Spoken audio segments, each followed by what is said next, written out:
The smell of fish sauce and wood smoke clung to everything in the market that morning, to the linen awnings, to the rough stone of the stalls, to the back of a young man's neck as he moved through the crowd without hurrying, and as he moved through the crowd without hurrying. The way people move when they still believe the day belongs to them. His name was Darius, not a Roman name, never a Roman name. He had come from the eastern edge of the empire, never a Roman name. He had come from the eastern edge of the empire, where the hills were the colour of dry honey, and the evening smelled of something green and ancient that he could no longer quite name, though he tried, sometimes, in the space between sleeping and waking. He was not a soldier.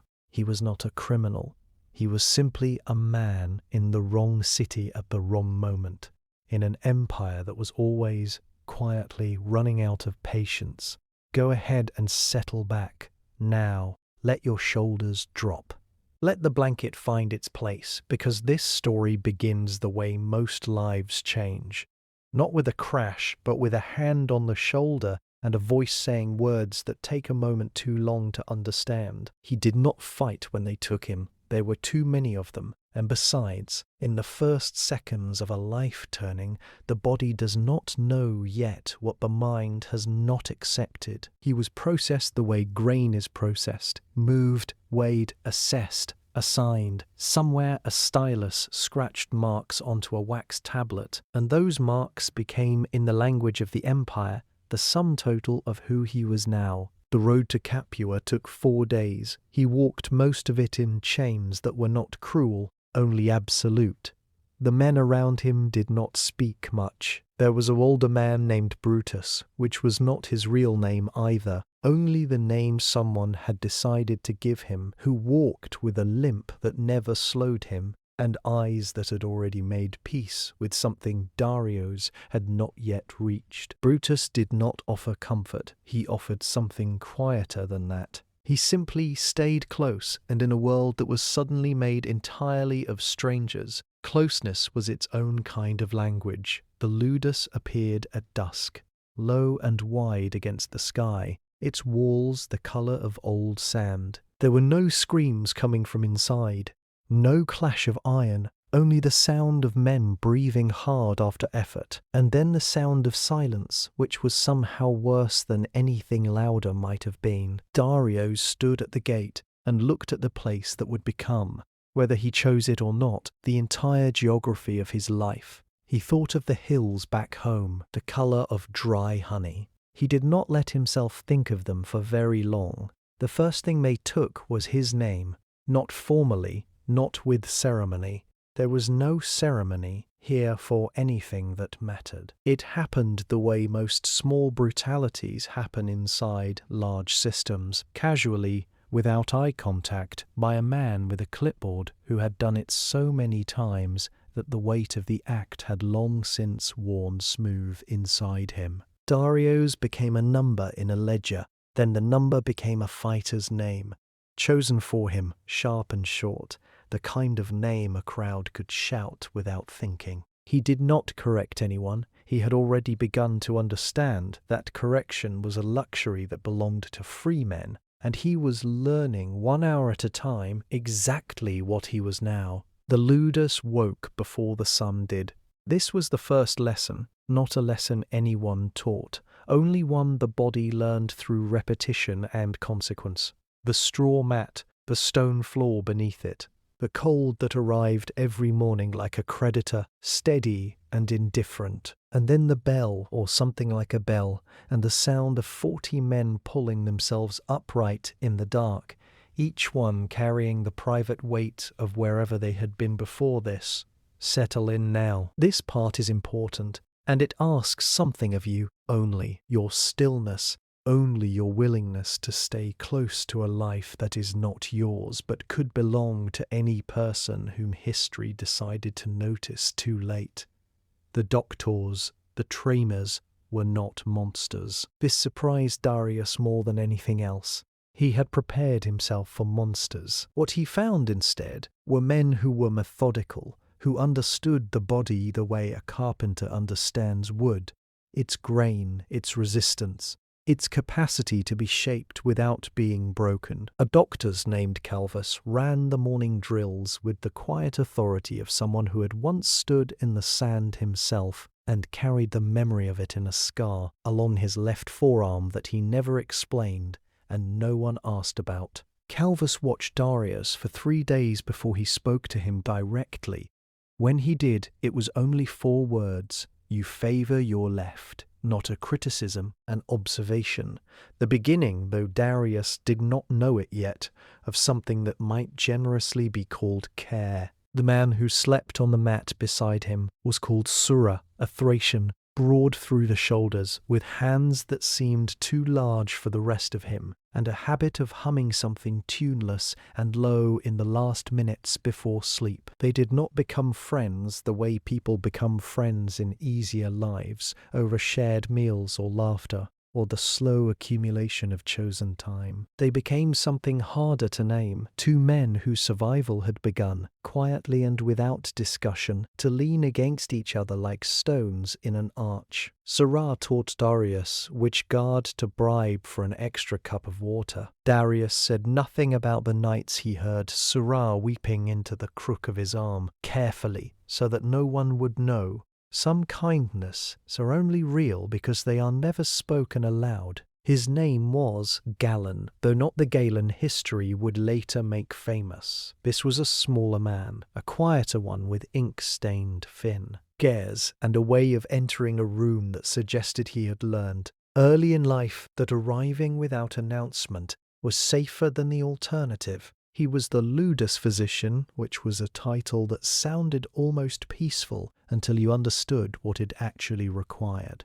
Keeping men alive long enough to be worth killing in front of a crowd. He worked in a low room at the back of the compound, where the light came in through a single high window and fell in a narrow bar across the stone floor each afternoon, like a sundial marking the hours. The room smelled of vinegar and pine resin and something underneath those things that was older and darker and which Galen had long since stopped noticing. On the shelves above his work table sat ceramic jars labelled in a small, careful hand. Preparations for fever, for infection, for the particular kind of wound that looks manageable until the 3rd day when it is no longer manageable at all. Let your breath slow here.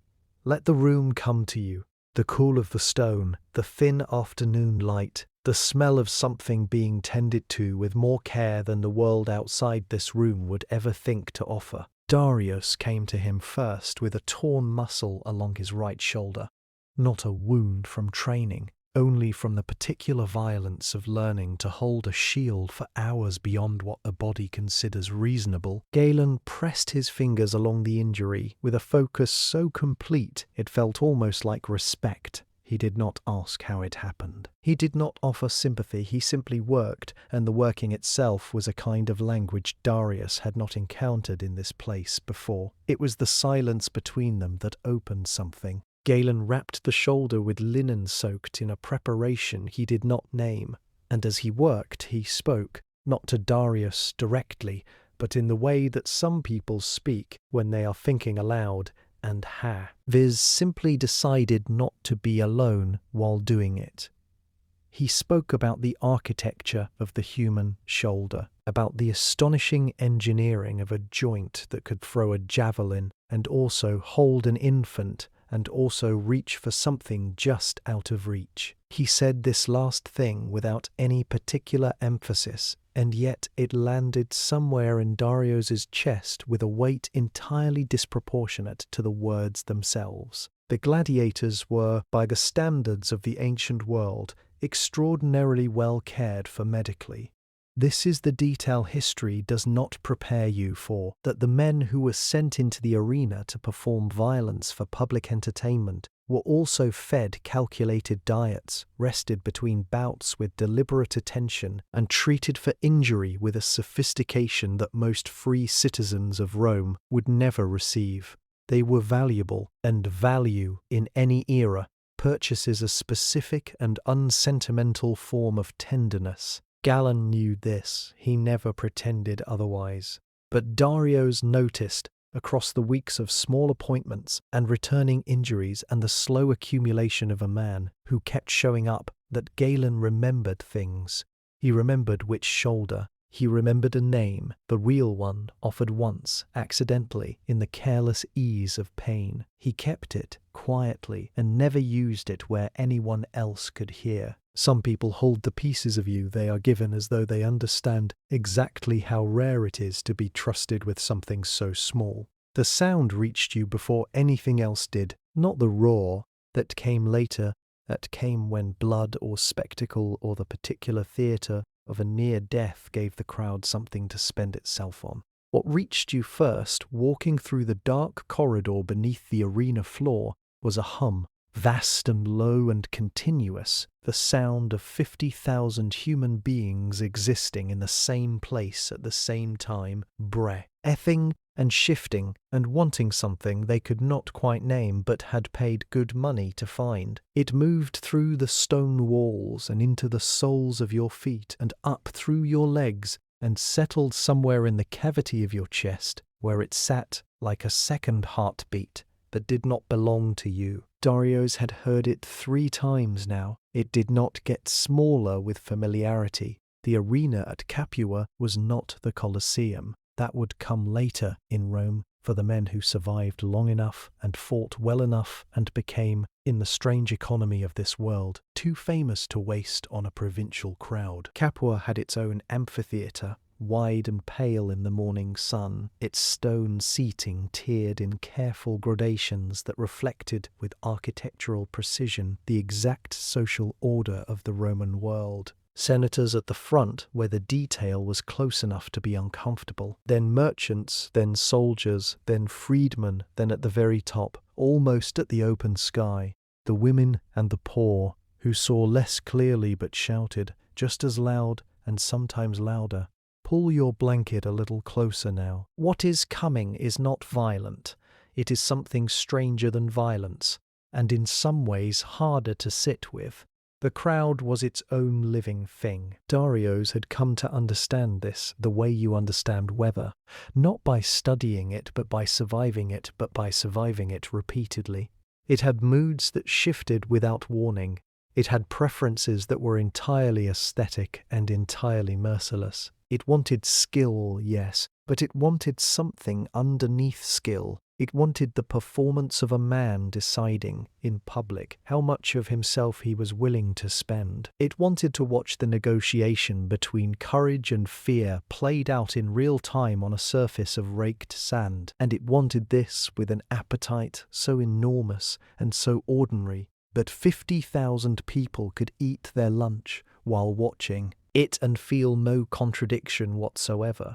A fighter named Hanno, a broad Carthaginian with a laugh like a struck drum, had told Darius something in his second week that had taken months to fully understand. "The crowd does not love you," Hanno said, "not unkindly. The crowd loves what you make them feel. Learn the difference early, brother, or the difference will teach you itself." Hanno had been right. The crowd's adoration was the most accurate mirror Darius had ever stood before, because it reflected nothing of him at all, only their own hunger, their own relief that it was someone else down there in the sand, their own complicated gratitude toward a man who was willing, or had been made willing, to stand between them and the thought of their own mortality. His name was being chanted now, somewhere above him, by people who did not know his real one. The gate at the end of the corridor was made of iron and wood, and beyond it the light was absolute and white and waiting. He had learned not to look at it too long before it was time. He woke before the bell that day. This was not unusual. The body, after enough mornings of the same cold and the same stone and the same grey arrival of light, through the same narrow gap in the same wall, begins to anticipate the day before the day announces itself. But this morning was different in a way Darius could not have named and did not try to. There was simply a quality to the stillness that felt, not precious, that was too large a word, but careful, as though the morning itself was being deliberate about something. He lay on his mat and listened. Sura was still asleep beside him. his breathing slow and even, one large hand open against the floor in a gesture of unconscious surrender that Darius had come to find, without ever acknowledging it, quietly reassuring. Across the room, other shapes breathed in other shapes breathed in other darknesses. So, ere outside the walls of the Ludius, a cart moved along a stone road, its wheels finding every imperfection, the driver not yet awake enough to hurry. A bird said something brief, and then thought better of it. Let yourself be here for a moment, just here, in this room, in this particular morning that is so ordinary it almost hurts. You do not need to do anything with it, only stay. In the city above and around the arena, Capua was beginning its day the way it always did, with bread.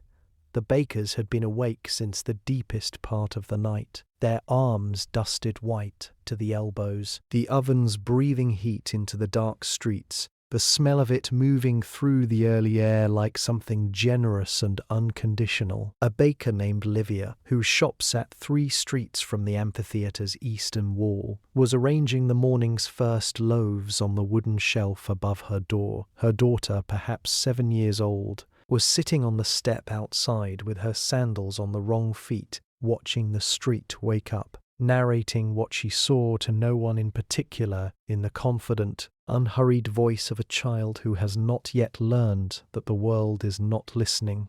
None of this knew what the day would ask. Darius rose before the others and stood in the small interior courtyard where the fighters sometimes sat in the evenings, and he did something he had not done in longer than he could account for. He looked at the sky, not at anything in it, only at the fact of it.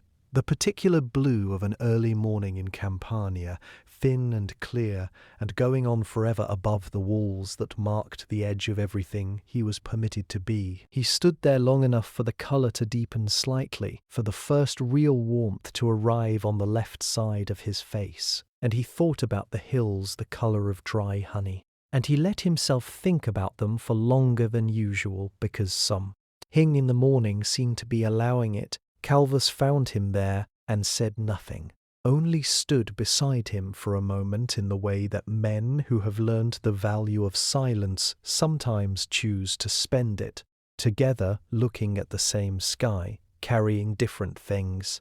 The bell rang. The day gathered itself and began, and somewhere in the Ludus a door opened that would not, by evening, be the same door anymore. The corridor beneath the arena had a name among the fighters. They called it the Throat, which was not an official name, not anything a Roman architect had inscribed above its entrance, only a word that had passed from one generation of men to the next, the way true names always travel, quietly, through proximity to proximity, because it was simply the most honest thing anyone had thought to call it. It was perhaps 40 feet long, perhaps less. Distance becomes unreliable in the dark when the body is doing what bodies do before danger, measuring everything twice, trusting nothing, converting every shadow into information and finding the information insufficient. The walls were close enough to touch on both sides if you spread your arms, and some men did this. Darius had noticed. Not for balance, but for the particular comfort of feeling something solid and real beneath the palms when the rest of the world had become entirely abstract. He did not spread his arms, he walked the way Calvus had taught him. Not slowly, which could become hesitation, not quickly, which could become panic, but at a pace that said to anyone watching and to whatever part of himself was still listening, that he had chosen to be here. This was the fiction that made everything else possible, the choosing, the performance of agency in a life that had been largely defined by its absence. Come close now. This is the part of the story that asks the most of you, not because of what happens, but because see of what it feels like to stand at the edge of something enormous and find that your body has become very, very quiet. Behind him, he could hear the breathing of the fighter who would enter the arena from the opposite gate, a man he did not know from a different ludus, which was by design. The system preferred strangers.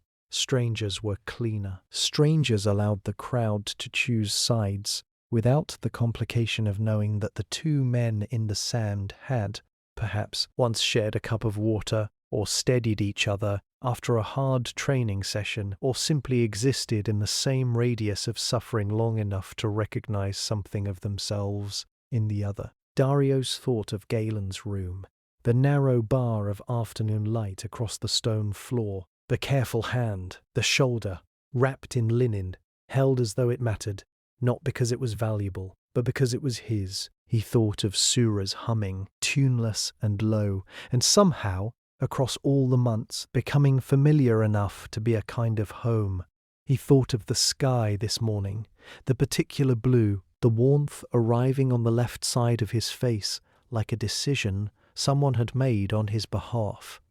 The gate at the end of the throat was iron and oak and very old, its wood darkened by decades of hands pressing against it in this same moment, this same threshold, this same last breath of the world that existed before the world changed. He could feel through the gate the change in air pressure that meant the open space beyond it was enormous. He could feel the heat of the sun waiting on the other side like something patient and absolute. The crowd's hum moved through the soles of his feet.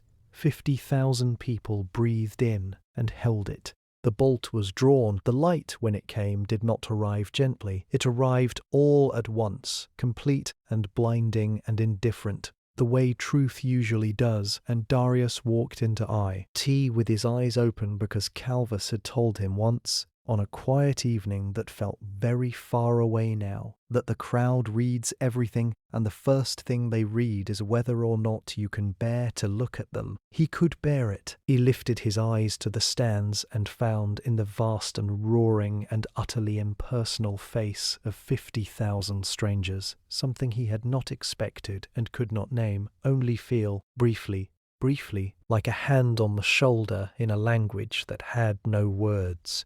He was seen for this one moment, in this one place. He existed completely. There is a moment known only to those who have stood in the sand, when the fear does not disappear but transforms, becomes something else entirely, something with edges and direction and a peculiar terrible clarity that the rest of life almost never offers. Darius had heard older fighters try to describe it and fail, reaching for words that were not quite right, settling finally for silence, and a look that said the experience lived somewhere beyond the reach of language. He understood that look now. He was inside it. The man across the sand from him was called Ferox, a name given, like all their names, for the crowd's convenience rather than any truth it contained. He was Gallic by origin, pale through the shoulders where the sun had not yet reached this season, and he moved with the particular economy of someone who had survived enough bouts to have burned away everything unnecessary. No flourish, no performance. Only the clean, unhurried geometry of a man who understood that beauty in the arena was not an aesthetic choice, but a survival strategy, that the crowd's favor was purchased not through aggression alone, but through the quality of the conversation, two bodies conducted with each other in the language of controlled violence. Breathe slowly here. What happens in the sand is not the story. The story is what the sand requires a man to become, and whether any part of him survives the becoming. Calvus had spent months teaching Darius something that had taken even longer to truly learn, that fighting well was an act of listening, that the opponent's body spoke continuously in the angle of a shoulder, the distribution of weight across a planted foot, the almost imperceptible hesitation before a committed movement, and that the fighter who could hear this language clearly enough, calmly enough, would always know a fraction of a second before the other man did what was about to happen. A fraction of a second in the arena was an enormous thing. A fraction of a second was the distance between the version of yourself that walked back through the gate and the version that did not. Ferox was good. Darius felt this immediately. The way you feel the quality of something before you can articulate it. In the first exchange, brief and testing and revealing, he felt the other man's patience and respected it. They circled. The crowd, which had been loud at the entrance, had shifted into a different register now. A focused, collective attention that was almost like silence, the way a held breath is almost like peace. The fight lasted perhaps 12 minutes. Later, Darius would not be able to account for most of it. Not because he lost consciousness, but because genuine presence, the kind the arena demanded, left no room for the part of the mind that records and narrates. He was not watching himself fight. He was only fighting completely in a way that the rest of his life had never once required of him, and which he would spend a long time afterward not knowing how to feel about. There was a moment near the end when Ferox stumbled, not from a blow, only from the sand shifting beneath a planted foot in the way sand does, indifferently, without apology. In that fraction of a second, Darius had the advantage and used it, and the crowd rose as one enormous creature and made a sound that was not human and not inhuman, but something that existed only in this specific confluence of architecture and blood and spectacle and the very old, very dark thing that lives in large groups of people when they are given permission to want something badly. Ferox went down onto one knee. The crowd's voice became a single syllable, repeated, enormous, filling the white sky above the arena like weather. Darius stood over him and looked not at Ferox, but at the editor's box, the official who held, in the lazy elevation of a hand or the deliberate angle of a turned thumb, the arithmetic of what happened next. He had been told about this moment. He had imagined it. He had not imagined the weight of it, which was not dramatic, but simply immense, the way the weight of real things always differs from the weight of imagined ones. The hand rose. The thumb turned. Ferox would live. Darius stepped back and felt something leave his body that he could not identify and did not look for, because the sand was already being raked smooth behind him, and the crowd was already finding its next hunger, and the gate at the far end of the arena was already opening, and the throat was waiting, and Galen's room was at the end of it, and somewhere in that room, a narrow bar of afternoon light was falling across a stone floor, patient and indifferent, and exactly where it always was. He did not look at what he left behind in the sand. The graffiti appeared on a tavern wall, 3 streets from the eastern gate of the amphitheatre, sometime between one bout and the next, scratched into the plaster in the uneven hand of someone who had done it quickly in passing, the way people leave marks when they want to say something to the world but are not entirely sure the world deserves the full weight of their attention. It read, in Latin, that was grammatically approximate but emotionally precise, something that translated roughly as, "Darius fights like a god and walks like a man who knows it."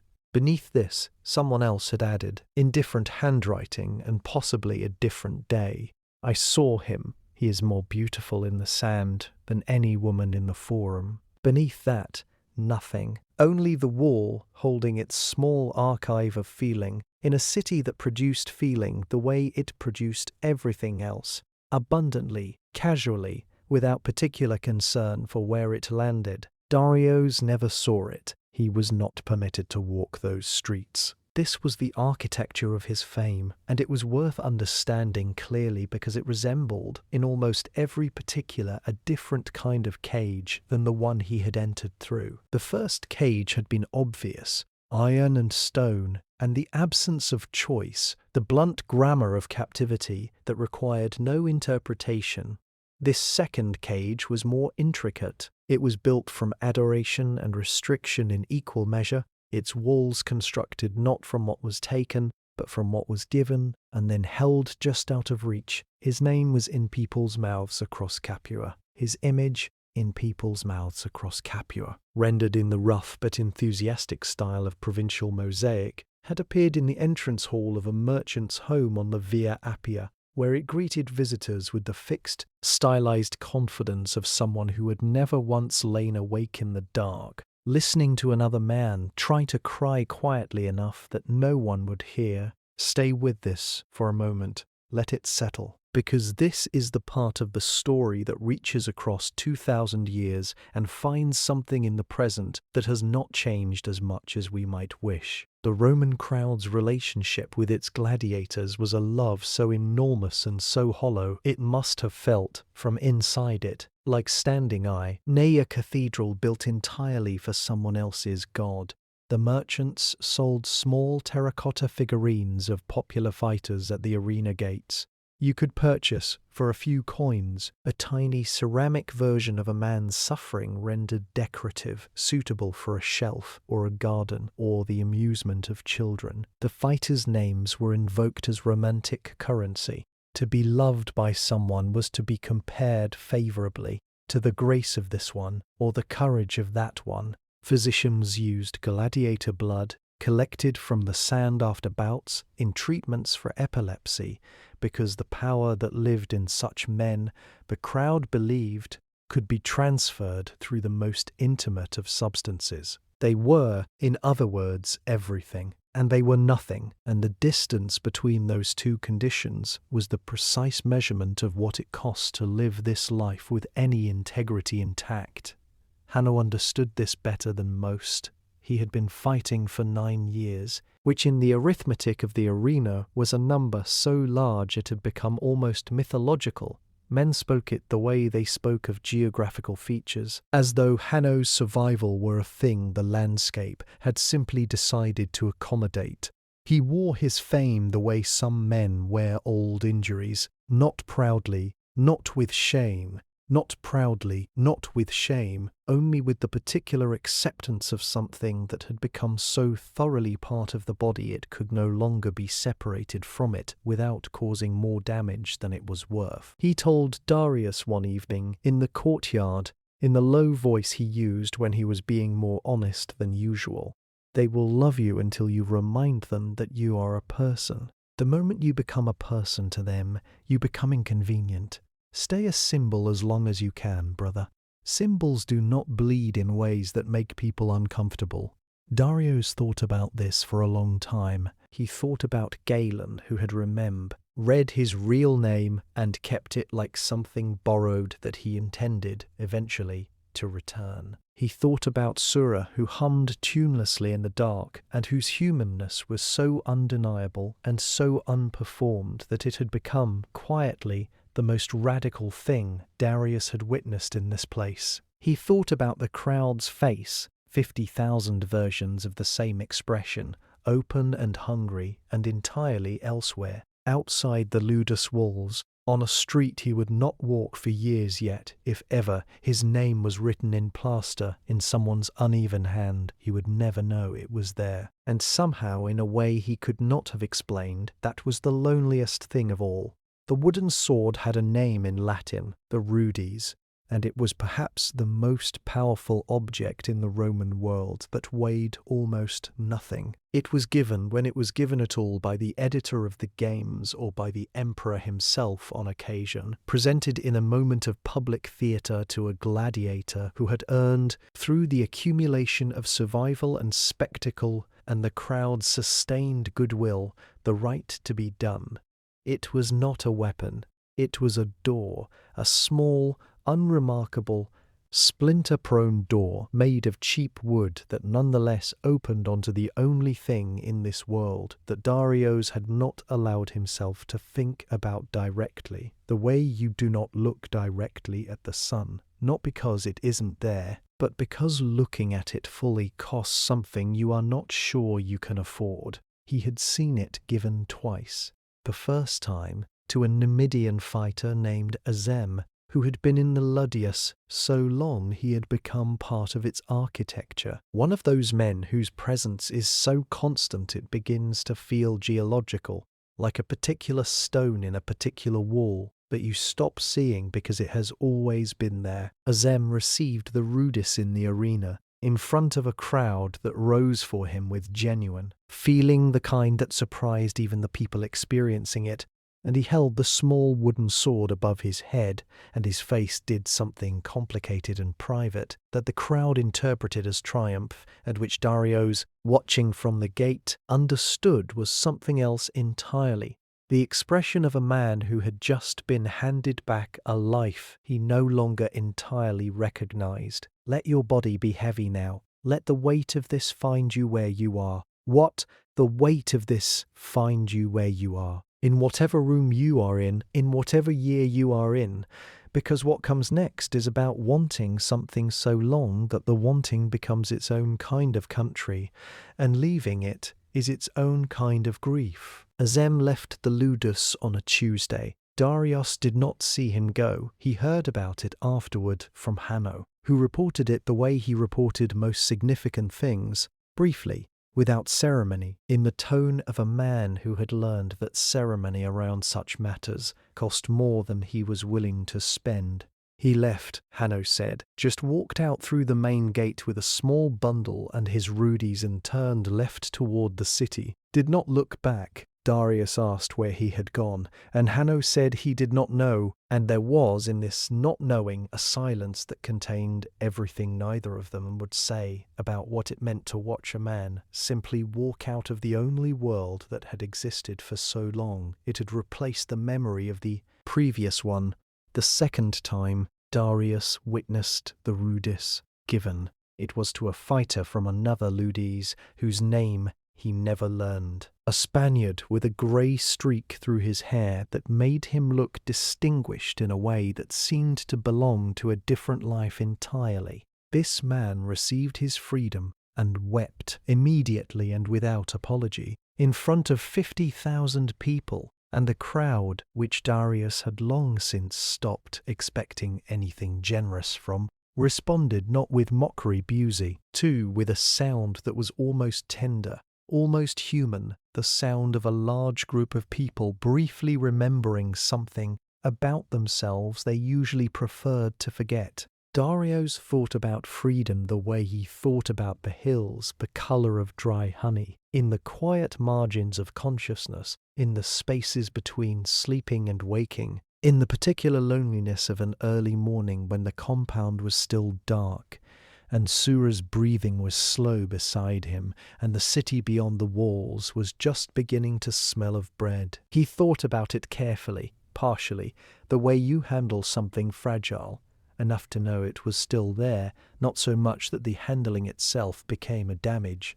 He had been fighting for 4 years. In the mathematics of the arena, this meant he had outlasted probability in ways that Galen tracked quietly in a small ledger that he never showed anyone, recording each bout and its outcome with the careful neutrality of a man who had decided that hope was too expensive, but that evidence was free. 4 years, roughly 30 bouts, depending on how you counted the smaller exhibitions. A number of scars that he no longer inventoried because the inventory had become too long to complete without a kind of grief he preferred not to spend his mornings on. Calvus had said something to him recently that he was still turning over, the way you turn a stone in a river, feeling for its weight and shape without yet knowing what you intend to do with it. He had said, the ones who survive are not always the strongest. They are the ones who decide every single morning that today is not the day. And then they wake up the next morning and decide it again. He had said this while watching Darius run the morning circuit, not looking at him directly, in the offhand manner of a man delivering something important through the side door because the front door was obvious and too easily refused. Darius had not responded, but he had heard it in the way you hear things that are true, not just with the ears but with something underneath them, something older and quieter that recognizes truth before the mind has finished processing the words. Some nights, in the last minutes before sleep, he allowed himself one specific image, not the hills, not a face, only a road, an ordinary road going somewhere he had not decided yet, in a direction that was entirely, completely, devastatingly his to choose. He held it carefully in the dark. Then Sura hummed something tuneless and low, and the image folded itself gently away. and the stone floor breathed its cold into the room, and tomorrow was already waiting just outside the wall. He would decide again in the morning. He always did. Time moves differently inside a life that has been narrowed to its essentials. This is something the historians do not record, and the monuments do not mention. That survival, sustained long enough, develops its own quiet rhythm, its own internal weather, its own way of marking the passage of days that has nothing to do with calendars or seasons and everything to do with the small, accumulated evidence of a self that is still, improbably here, a scar that has finished hurting, a movement that no longer requires thought, a face seen across a courtyard that has become over years so familiar it functions less like a separate person and more like a part of the landscape of being alive, necessary, unremarkable, irreplaceable. Darius received the rudis on a morning in early autumn, in the 6th year of his fighting, in front of a crowd that knew his name the way they knew the name of a street they had walked down so many times it had stopped requiring attention. The editor of the games presented it with the appropriate ceremony, the raised arm, the formal deck, oration, the crowd's response rising like something geological from the tiers of stone above the sand.